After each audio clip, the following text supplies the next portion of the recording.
Y lo tenemos ya en línea para charlar a Alejandro. En la tarde de hoy lo vamos a saludar. Alejandro, ¿cómo estás? Es un gusto darte la bienvenida aquí en La Patriada. Hola, Guille, ¿cómo te va?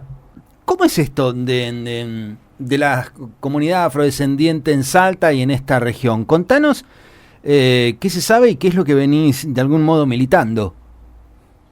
Bueno, yo en este momento soy miembro de la Comisión Histórica para el Reconocimiento de la Comunidad Afroargentina, que funciona en el INADI en forma ad honorem. Así es, así es.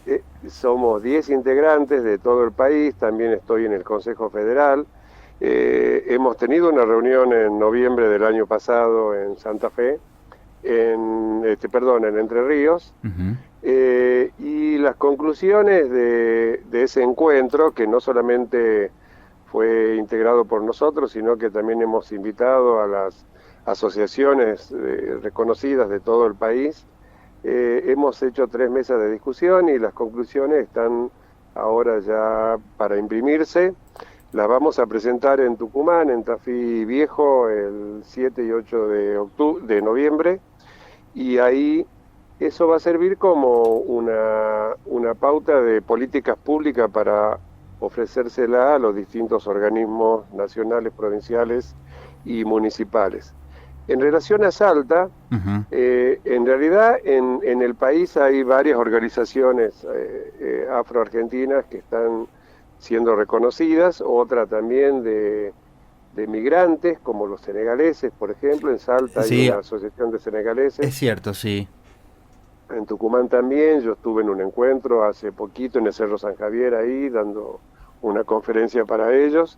Y nosotros nos dedicamos a la revalorización de los afroargentinos, porque el Estado argentino ha querido invisibilizar la población negra en el país, Sí, y una de las estrategias que usó es extranjerizar. Entonces, todo lo negro era extranjero. Ya en Argentina no había más, murieron en la guerra, claro. etcétera, etcétera, cosa que en la escuela se enseñaba y que es mentira. Uh-huh. En Salta no hay una comunidad negra reconocida como tal, sino que hay afroargentinos, Sí, descendientes, y una de las funciones de la comisión que integro es tratar de darles herramientas para que empiecen a reconocerse, empiecen a sentirse orgullosamente afrodescendientes, como lo hago yo. Mi abuela era negra, toda la rama materna de mi abuela era negra, tengo una ajá. documentación muy grande sobre eso, que la plasmé en una serie documental que se llama Blanco y Negro. Uh-huh. Eh, Esto a mí me costó muchísimo, fue una investigación muy larga. Comenzó cuando en el año 2001 tuve la suerte que me hayan invitado a la Conferencia Mundial contra el Racismo, la Xenofobia y la Discriminación en Durban, en Sudáfrica, Ajá.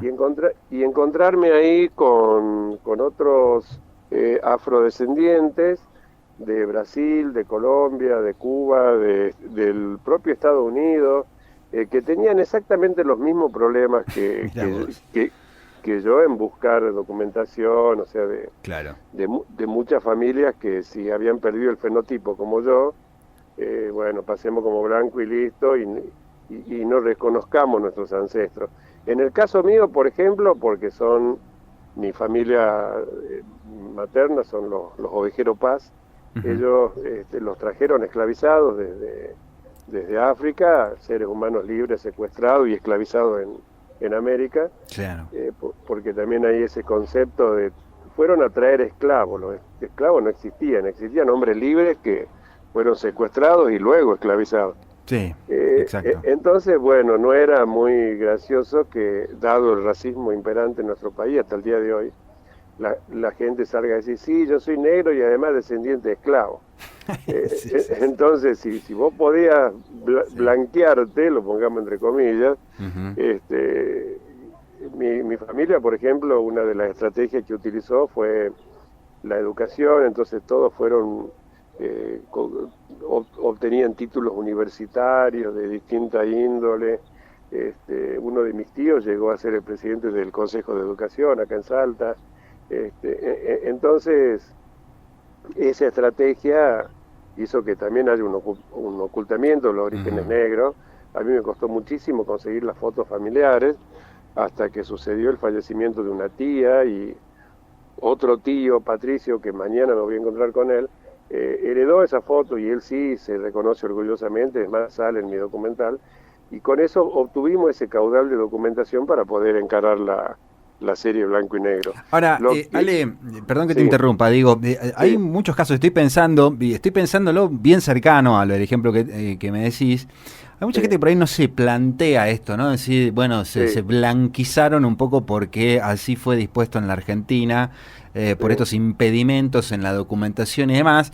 Me pasa que la abuela de mi compañera es hija de brasileros que vinieron, sus abuelos eran africanos, digamos. Entonces, claro, hicieron todo el recorrido hasta que finalmente llegaron al norte de nuestro país.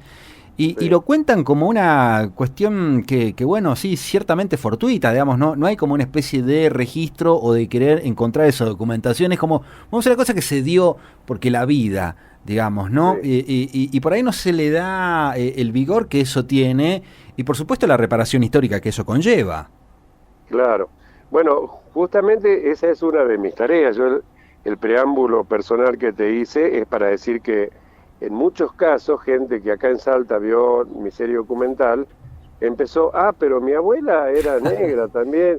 Claro. Y hay casos en donde empezaron a buscar documentación y empezaron a reconocerse orgullosamente. El caso de Mónica Sánchez, por ejemplo. Mirá. Ella se reconoce a partir de que vio mi serie documental.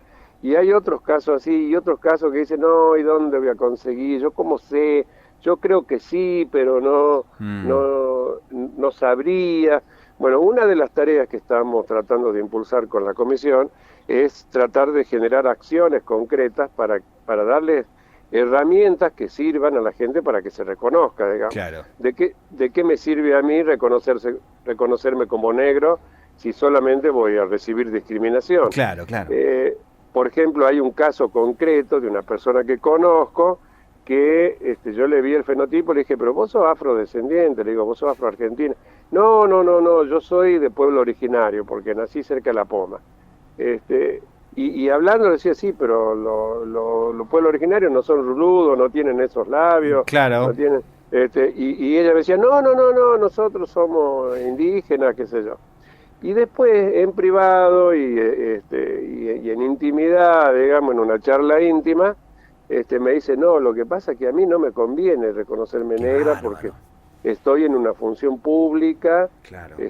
Dirigí un centro importante acá. Entonces me dice, me conviene más decirme indígena, porque incluso en otros casos, si se reconocen indígenas, hasta pueden reclamar territorio. Ciertos beneficios, claro. Claro, en cambio, como afrodescendiente, nada, solamente discriminación. Así que esas políticas públicas que estamos proponiendo desde la comisión van a tener que ver con también esta reparación histórica y que, porque también está lo otro, que cuando se habla de afroargentinos, se remiten a 2 o 3 ejemplos, dicen el tango, el guitarrista de Gardel, el papá de Carmen Barbier, y se acabaron los ejemplos que son siempre los mismos, y hay cientos y miles. Entonces también estamos proponiendo una comisión de rescate de toda esa documentación que existe, nada más que ustedes sabrán que cuando van a un archivo ven la palabra clave, por ejemplo gauchos, entonces aparece todo, y la palabra negro no existe porque justamente esto del racismo hacía que te decían vendedor de leche en la colonia, pero no decían negro vendiendo leche en la colonia. Entonces esa tarea es muy ardua, y lo que nosotros estamos haciendo ahora es recomendar esas acciones que se hagan para que se creen esas comisiones y se le asignen presupuestos. Pero una de las cosas que sí logramos desde la comisión fue que en el censo esté obligatoria la palabra de si se reconocen afroargentinos o afrodescendientes. Claro. Eso ya se hizo, porque en el censo anterior no era obligatoria la palabra, y por ejemplo yo estaba esperando el censo y cuando llegó a mí me tocó el formulario simplificado y no estaba la palabra, y yo decía, lo estoy esperando para decirle que nosotros somos afroargentinos, afrodescendientes, y orgullosamente, y que yo, mi hijo, mi hermana, y no le tocó. Entonces, eso, claro, eso hace que cuando se habla de comunidades, justamente ustedes me preguntaban, ¿cuál es la comunidad salteña Sí. afroargentina? Y no tengamos números, así que ahora que esa palabra fue obligatoria, estamos esperando los La resultados. contabilización de eso, claro, claro, Qué claro. Claro, increíble, ¿no? para que el Estado, porque eso tiene que ver también, para que el Estado tome magnitud de para quiénes van a ir Claro, destinadas esas políticas Tal públicas. cual. Por claro, ejemplo, claro. gente de prensa, periodista de Página 12, me decían, che, yo me estoy viendo los rulos, estoy viendo algunas fotos, creo que yo también. Claro. Entonces, eso va a servir, este programa Qué está sirviendo increíble. en este momento justamente para que eso suceda también. Claro, claro, claro. Alejandro, ¿cómo estás? Nahuel te saluda. Hola, Nahuel, ¿cómo te va? Alejandro, te escuchaba muy atento, muy sorprendido por la tarea, además, porque estaba fuera de mi radar, digamos, enterarme, además, cómo lo contás, la verdad que ya lo voy a tener presente, que esto está, digamos. Tenés en unos pie. rulos Sí, chiquititos. claro, empecé a repasar, ¿viste? La verdad que muy interesante, che, felicitaciones.